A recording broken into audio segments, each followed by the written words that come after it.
Oh, my, what a way to start the morning. The brilliance of Ray Amaya. I love that. The Big Millie. Anyway, thank you all for joining us. Kevin Miller in the morning here. Phone numbers 580-5436, 580-KIDO. And as we start the day, obviously, we'll keep you informed of what's happening in the world today and Donald Trump and all these other things going on pertaining to the tariffs. Dave Petza will join us, so we'll get his thoughts on whether or not the tariffs are going to tank the market or that sort of thing.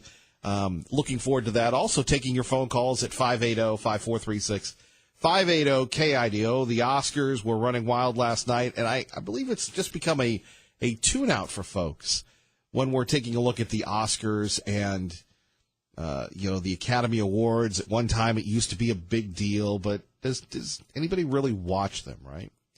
Do we really care what Jimmy Kimmel had to say?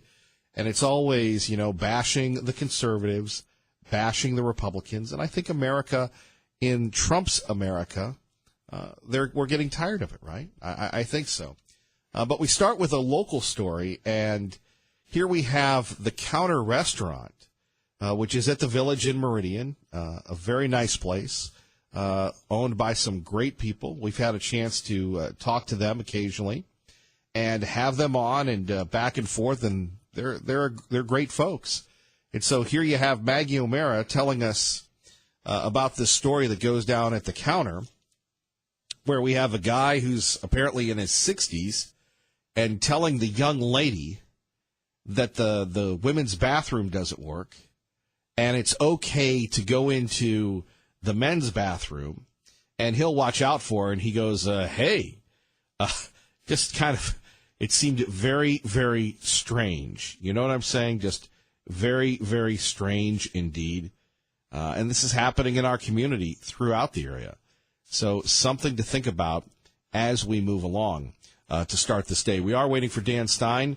Before we get to him, though, last night's Academy Awards, there was a lot going on. If you missed it, you can go to KIDOTalkRadio.com and get the very latest. Or here's our own Michelle Polino with the recap.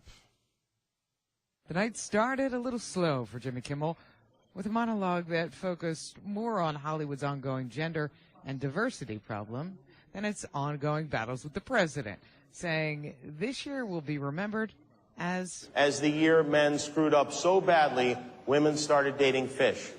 That referencing The Shape of Water, the film that took home 4 awards, including Best Picture, and gave Guillermo del Toro the statue for Best Director. Also a big night for 3 billboards outside Ebbing, Missouri, as Frances McDormand and Sam Rockwell grabbed Best Actress and Supporting Actor. McDormand calling women in the audience to their feet and telling them, I have 2 words to leave with you tonight, ladies and gentlemen. Inclusion rider. Meaning that women can include more inclusivity in their contracts that they sign for their movie deals. Gary Oldman took the Best Actor Oscar, and Allison Janney received her first ever Academy Award for her work in I, Tonya. Another first, former Laker Kobe Bryant won an Oscar for his short film, Dear Basketball. Backstage, he spoke about athletes talking about politics. Whether you're a professional athlete or not, whether you're an actor or not, you still have the ability to speak up for what it is that you believe in, and as well as people have the right to criticize that. I mean, this is the democracy that we live in. That's what makes America beautiful. So. In Hollywood, Michelle Polino, Fox News. Of course, tell that to the young lady that he settled with out of court with the allegations of rape and the rape settlement in his trial in Colorado. Of course, the Me Too movement, very hypocritical to give Kobe Bryant an Oscar. All right, our friend Dan Stein is joining us from FAIR. Dan, good morning. Morning, Kevin. How are you? Always looking forward to what you have to say concerning the big news of the day when we're talking immigration, when we're talking illegal immigration, when we're talking the future of the country. So I guess today or this week is the DACA deadline, and the courts have prohibited President Trump from enforcing a law that's unconstitutional to begin with. Well, yeah, I mean, this whole DACA thing got going not through any regulatory process under what's called the Administrative Procedure Act or any of those formal procedures. It was just something that a bunch of memos were issued in Department of Homeland Security, and of course, they were illegal. They were unconstitutional. They represented an unconstitutional abandonment of the executive authority or power or obligations of President Obama. Now Trump's just trying to reverse it. And all these courts that have decided to just take the place of American democratic political systems and just substitute their judgment now routinely issue these injunctions, not just with this, but with the travel ban and others. There's another example of this sort of judicial usurpation of, the congressional prerogative. But by the same token, this whole DACA deadline was kind of trumped up anyway as artificial because, Trump campaigned on a series of pillars of commitments that he made to the American people at every campaign stop, including Boise. And you would think that the Republicans in Congress would be leading by not talking about DACA or this whole question of amnesty or then how big should it get, which it got pretty big in the Senate the other week, probably about, 8 or 9 million people when you get all the smoke cleared. But instead, we're supposed to be talking about what Trump promised the American people, building a wall, improving the skills composition, lowering the levels of immigration, interior enforcement, E-Verify, and, all those things that could improve housing affordability, increase wages, and otherwise make America a little bit more livable place. Well, that would be nice, number one. Number two, at KIDO Talk Radio, do we know where the president stands based on the fact of 1 minute he's, he says he wants to help the DACAs, and the next minute he wants to, fulfill his campaign promises? Well, Donald Trump sort of moves, at least as a speaker, he moves with the nimbleness of Chubby Checker doing the twist. Some days he's swiveling this way, some days he's swiveling that way. But the clear outlines of the overall strategy now appear to be to try to induce the Democrats to give him some of the things he feels are essential in exchange for some kind of an amnesty program. Now, what he feels are essential are things that we happen to also agree with, like eliminating this chain migration phenomenon. It's a system that's been in place for too many years. It's ridiculous. It doesn't work. Commission after commission have said, if you're going to admit an immigrant, you give them a priority to bring spouse and unmarried minor children.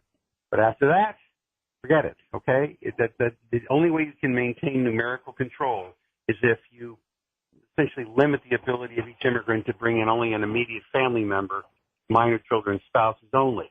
You want to go back and visit your uncles and aunts and cousins, brothers and sisters, wait, you fly back over the weekend. This is in 1810. So MD chain migration is important, not only for the future of the country, but also, frankly, for the future of the Republican Party, because the rate and velocity and level of immigration is accelerating all the time because of pressure produced by endless relations, family members petitioning other family members ad nauseum, ad infinitum. So he said, look, Democrats want to give an amnesty. We'll do something for these DACA folks. Some of them came when they were very young. Yeah, sure, we got that. We're compassionate. Give them a shot. But that doesn't mean they can petition their parents, and it doesn't mean that we can continue this ineffective chain migration process indefinitely. Get rid of the so-called lottery program, which was a Chuck Schumer add-on. Why did he put the lottery on? Schumer did back in 1996, I think it was. Well, because of chain migration. Chain migration meant that only a handful of countries were hogging most of the visas. And so they said, well, let's put in this diversity program so we can bring in more people and start new chains so more people can get crowded out. And the backlog can go on longer, and then the public will even lose more control over its ability to actually, decide how many come in every year. So getting rid of the lottery, getting rid of chain migration are important. There's some good things in Goodlatte. Bob Goodlatte, chairman of the Judiciary Committee in the House, and he's leaving at the end of this year, but he put a good bill in that has about 80% good stuff, and unfortunately, it's got another stop to agricultural growers, and without eliminating birthright citizenship, by the way, and some other things that are bad. So we don't support the whole bill, but there's some things in there we like, and we'd like at least to see Congress get the House to debate that bill. If you don't move it to the floor, we can't kick out the bad stuff. We can't get the good stuff. So how Trump handles that right now, the big question today is Trump going to either lean into the good stuff in the Goodlatte bill and work behind the scenes? Is he committed to that, or is he too busy responding to Robert Mueller's subpoenas every 5 minutes to get anything done? Our great friend Dan Stein joining us from FAIR at KIDO Talk Radio. Dan, let's continue on with this. We're always holding the feet to the fire. We're always making sure these folks don't sell us out. Will this ever change? Well, you think the American public will get it? I had a gentleman who moved here from California. He's my neighbor. And I'm at the Fred Meyer hanging out. And he goes, well, what's going on with Illinois? Kevin Miller, what's going on with the lack of sovereignty? And I go, well, Dan, it's been going on for years, we've talked about this, especially in California, where, we're going to give the illegals these cards so they can vote.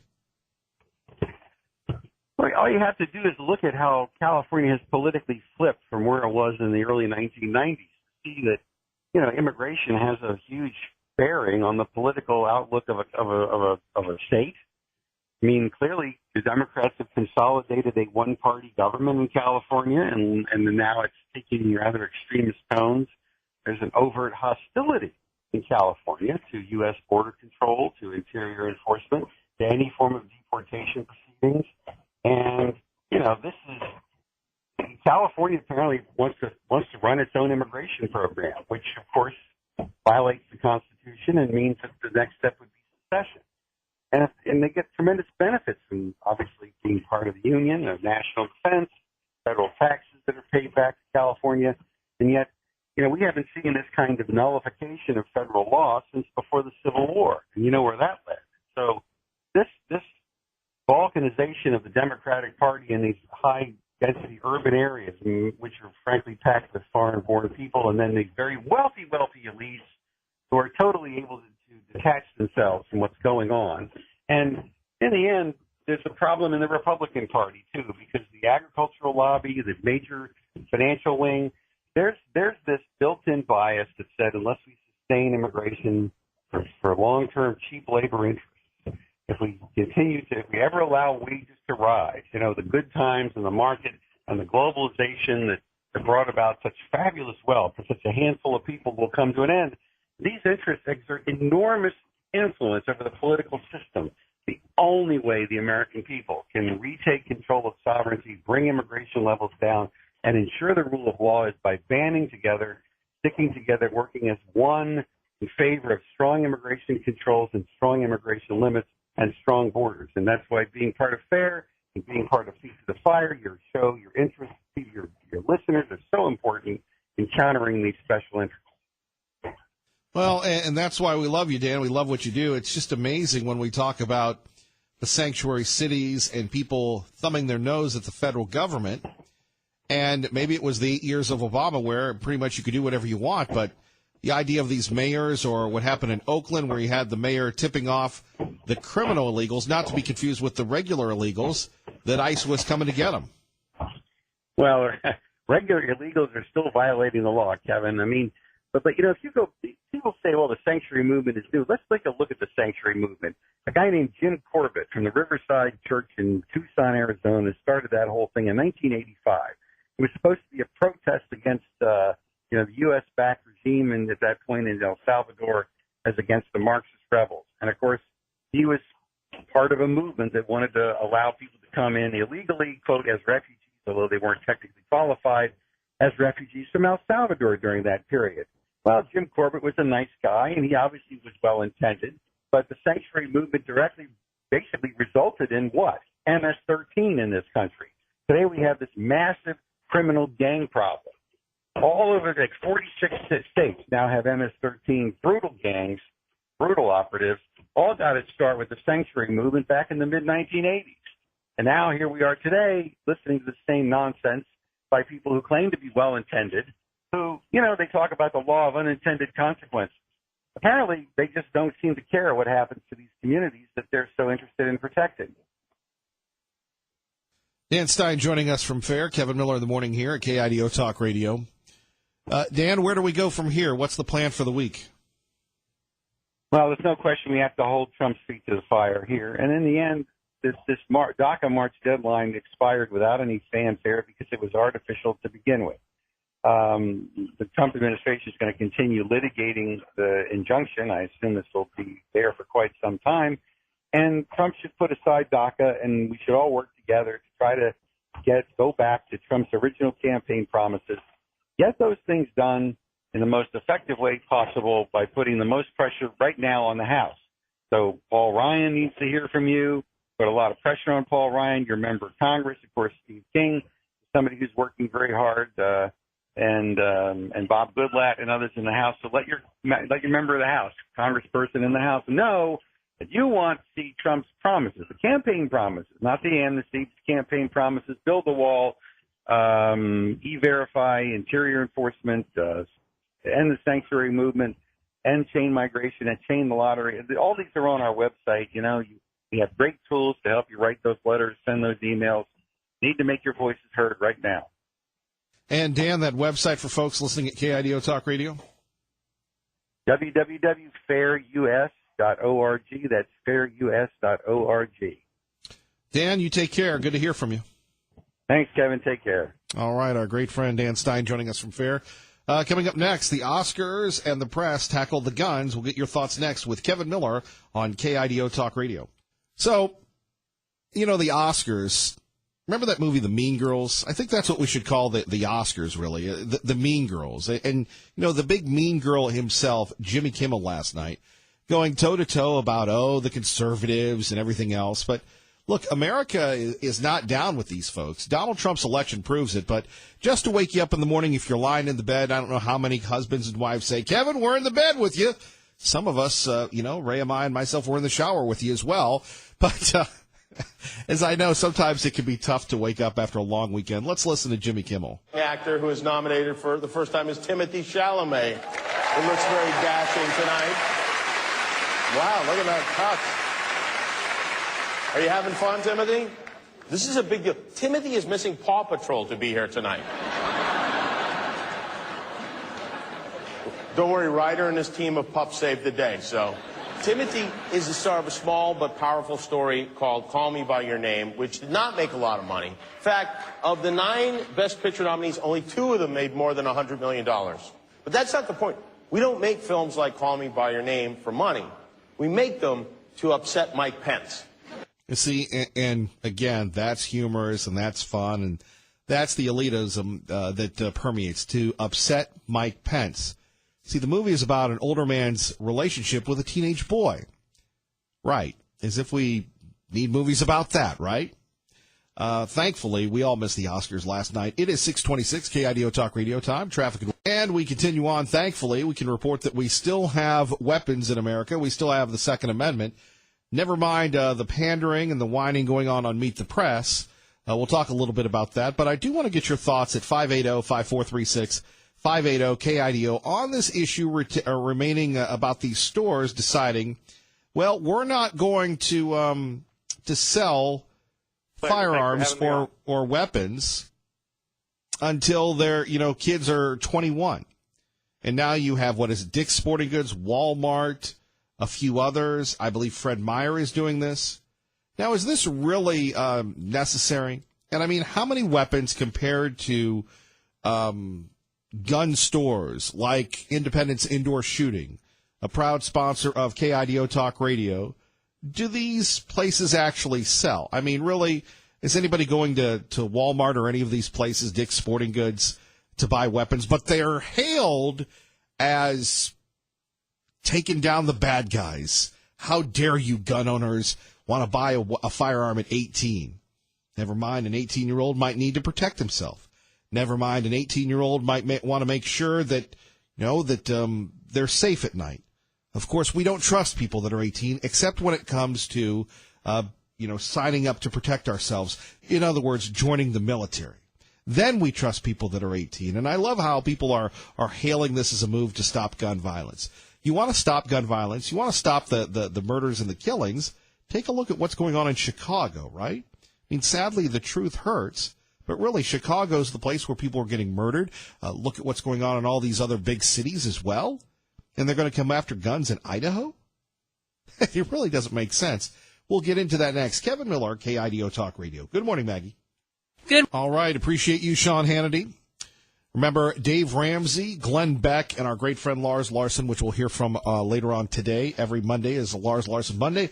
Let's go to Rachel Sutherland, live from Washington at the Fox Bureau, maybe in Capitol Hill already. Rachel, good morning. Hey, good morning. Yeah, it's early here in Washington. Sun's up. The wind has stopped blowing. We had a nor'easter that came through here. It didn't have anything with it but wind, but it was crazy. It shut down the federal government, I believe, on Friday, but things have calmed down. But as you know, on the Sunday shows, there's a lot of talk about a lot of issues, one of them being tariffs. And the president this morning tweeting about tariffs in conjunction with NAFTA, making it sound like, hey, this is really what we kind of have suspected, a bargaining chip for dealing with the renegotiation of NAFTA. So a lot going on there, and also in the Sunday shows talk about gun control. So those two topics really kind of making headlines this week as we start the week in D.C. Yeah, it's funny. I was talking to a friend of mine, and he said, really, and this is during the president's initial campaign, he goes, really all Trump is doing is you just have to read Art of the Deal. He comes out with something outrageous, and then it's a negotiating ploy to get what he wants. But going back to the Sunday shows, it's fascinating to see Reince Priebus and former Governor Christie going back and forth concerning not only tariffs, but the trouble within the White House. Do you think that the ABC program was the only one that seemed to be covering that, or is that percolating into the halls of Capitol Hill, the intrigue within the White House? I think that as far as I know, it was just ABC that was doing that and covering that. I get the feeling there's a bit of a fatigue surrounding some of the palace intrigue inside the White House and even the Russia investigation. You definitely see tons of headlines on that still. But I think that until Robert Mueller comes out with his findings, then you'll probably see some of this on the Sunday shows, but it may not dominate the news quite as much. But, yeah, I mean, they were talking about this chaos and certainly the exit of some of these staffers like Hope Hicks most recently. But this has been the way it's been for the year plus that President Trump has been in office. There's been a lot of staffing changes and, jokes made about that. Even saw Anthony Scaramucci making the rounds again on some of the networks. So, look, I think that will continue. There's also the president not happy continually with his Attorney General Jeff Sessions. There's always a dust-up, it seems like, with John Kelly, and then you had the downgrading of security clearances. I mean, there's no shortage of things to talk about when it comes to the rumor mill in the West Wing. Indeed. Let's get back to tariffs. Is that going to be the big topic of the week, you think?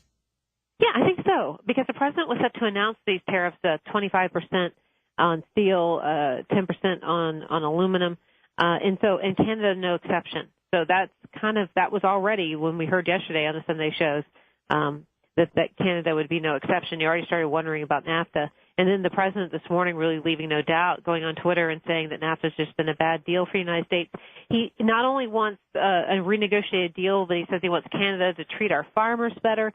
He says Mexico must do more to stop the flow of drugs into the U.S. So it seems like you mentioned, I mean, it's kind of like Art of the Deal, coming to the table with something they really would not like. It's a bit of arm twisting. And it seems to kind of work in the president's favor when he does this.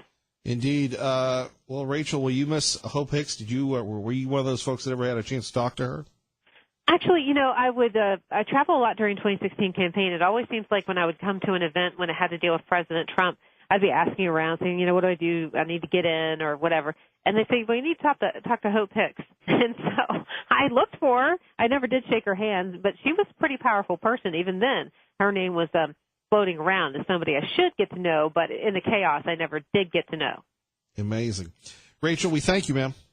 Thanks. Well, it's funny you say that. It's a good transition to guns, right? And that whole public spectacle that seemed like, well, look at that. And it was maybe more about just him wanting to be at the center of the spectacle.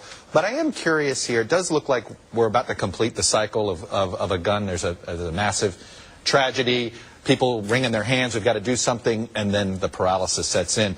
Michael Gerson says the following, Tom, which I think captures the gun debate well. It's one of the dirty habits of our political discourse that so many people use thermonuclear rhetorical weapons as a first resort. It is not enough for defenders of gun rights to be wrong. They must be complicit in murder. It is not enough for gun control advocates to be mistaken. They must be jackbooted thugs laying the groundwork for tyranny. And that is why we have no gun policy in this country. Well, the gun thing, I've spent a lot of my life on it. I'm a gun owner, as I've said often before. I go in and out of gun shops out in the West, and I've grown up with them. I don't think that we can piecemeal it. I have come to the conclusion that we have to get holistic about how we deal with guns. We've got to get a blue ribbon panel out of the Congress and the American people and get together and say, this is what we have to do in a macro sense. Not just about the access to AR-15s or the bump stocks. You can't do it piecemeal. Right. You've got to change the consciousness of the country about the place of these weapons and what we need them for. AR-15 owners will say, oh, I need them to protect myself. So I went and looked at 2 or 3 incidents in which a guy had an AR-15 and defended himself. He did it from 4 feet away. He would have been just as happy with a short-barrel shotgun or another kind of weapon. Well, but it's his right to do that, Tom Brokaw. And by the way, Before we get to your calls at 580-5436, 580-KIDO, here's an oldie but a goodie. We need to do this every day of the week and just really brainwash people into thinking about guns in a vastly different way. There we have it, our friend Eric Holder, former Attorney General. Brad in Nampa with Kevin Miller at KIDO Talk Radio. Good morning, Brad. Good morning, Mr. Miller. It's been too long again. I know. What, you're starting to give me some type of complex. I never hear you on anymore. I know. Just been getting too busy and forgetful and whatnot. So, yeah. Anyways, talking about the gun stores like Dick's and Walmart and whatnot that say that they're no longer going to sell those assault-type rifles, whatever that means. I just think it's, their right to do so. Now, to restrict the age limit, that's unconstitutional. I'm talking. Mr. Miller, hello? I'm just listening, Brad. Is that it? Okay. Yeah, I mean, it's all the difference between the whether or not it's a discrimination clause because, we're going to stop selling these guns to a certain age group. That's a form of discrimination. Well, that's a good prospect. Let me throw that out to folks here.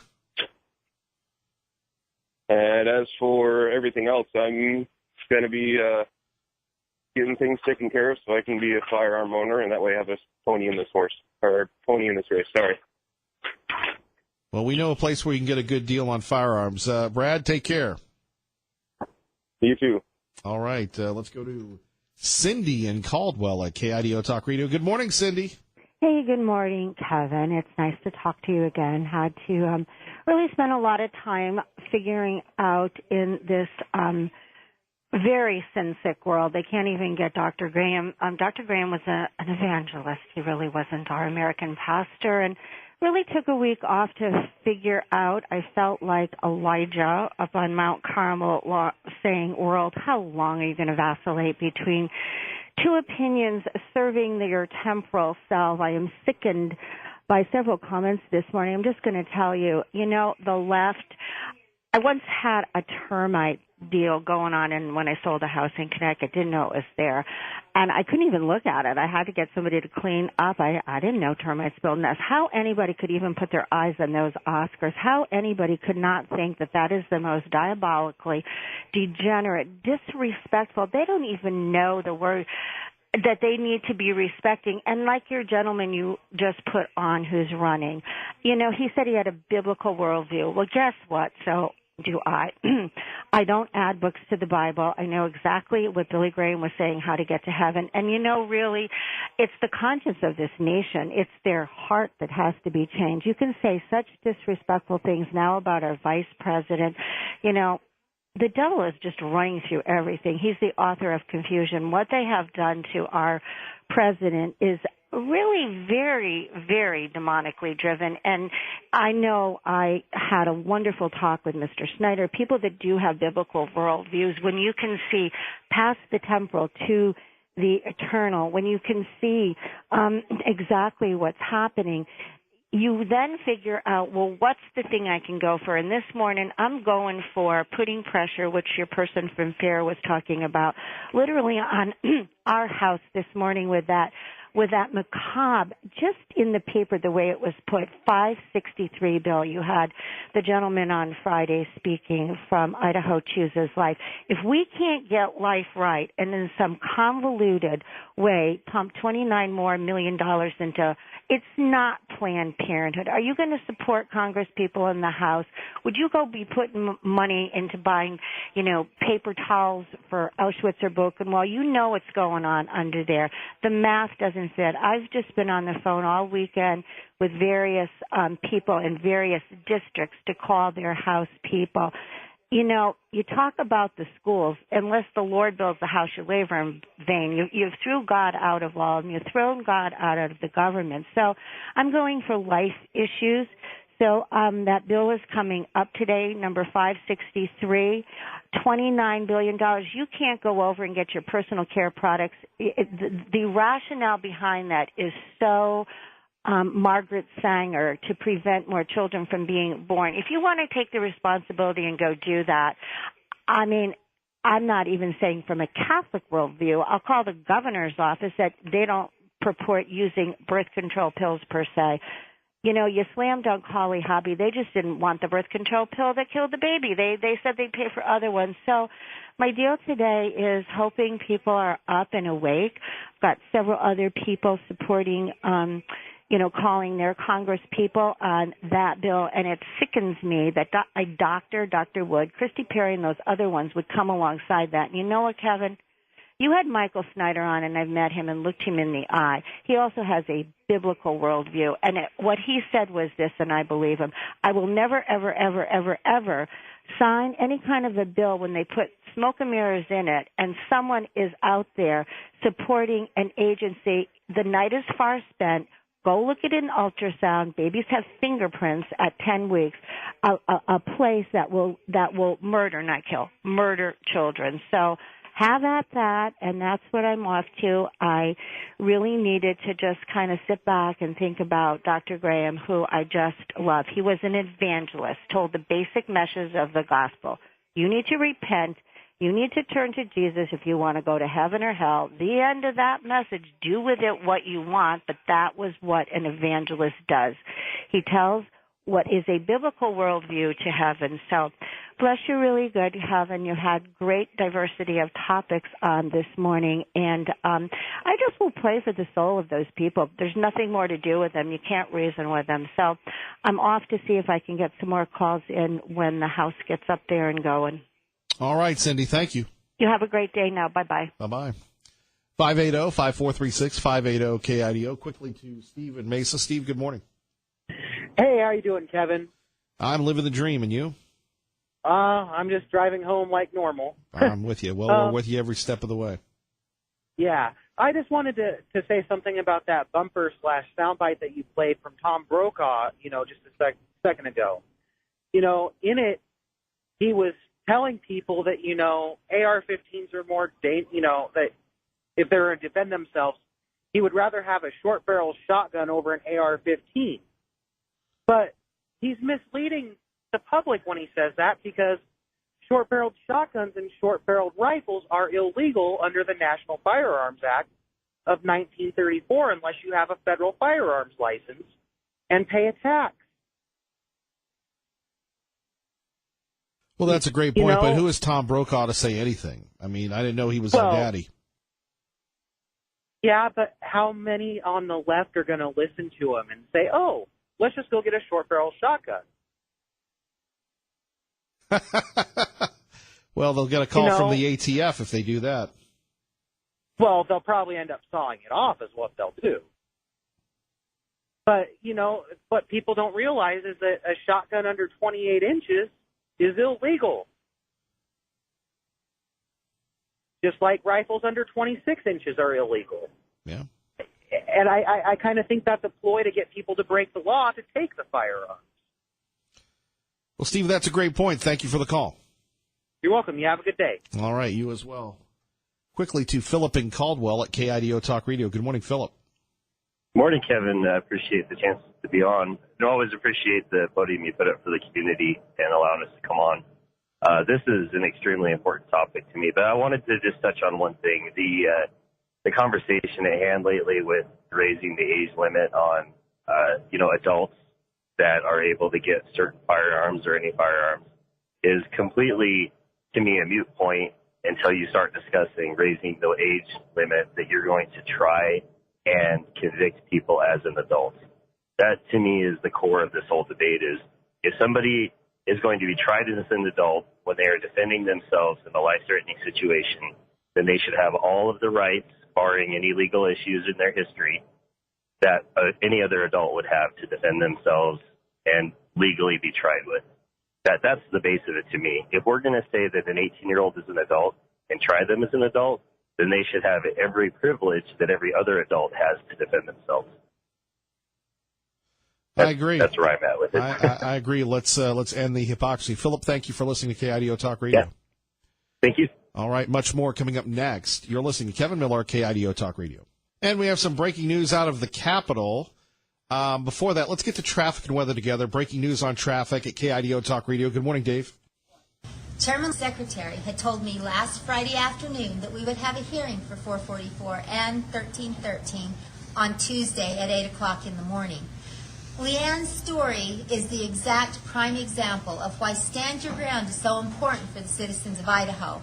And she graciously, with the help of gun owners from the Second Amendment Alliance, flew down here specifically and specially to testify on Tuesday. I got a text message from Chairman Lurcher's secretary this afternoon that he has decided to move 444 to another day.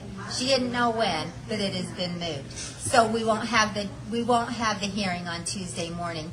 But I want to thank the gun owners for bringing Leanne down, and I want to thank her for coming down. There we have it. The controversy continues concerning House Bill 444, Stand Your Ground. That is Representative Christy Zito. By the way, I want to thank Eric Parker for tagging me on this post, so I got it this morning. We will have Representative Zito coming on with us at 7:35 to discuss this move and why this hearing has been moved by the chairman, and get your thoughts again as we talk about the Second Amendment and really the First Amendment. And when we take a look at the First Amendment, why it's so important that we have this forum here. Look, we don't control what you say, unlike Facebook and Google and Twitter and YouTube that are banning people. We want the conversation. I'm so blessed. We're all blessed when people say, hey, Kevin, thanks for letting us talk. Look, this show wouldn't be the show without you. You're an integral part of what we do every morning. That is our goal, our theme, to listen. So we need some voices, a diversity of voices, unlike social media. Hey, we're just getting started. Fox News next. Kevin Miller, KIDO Talk Radio. Good morning.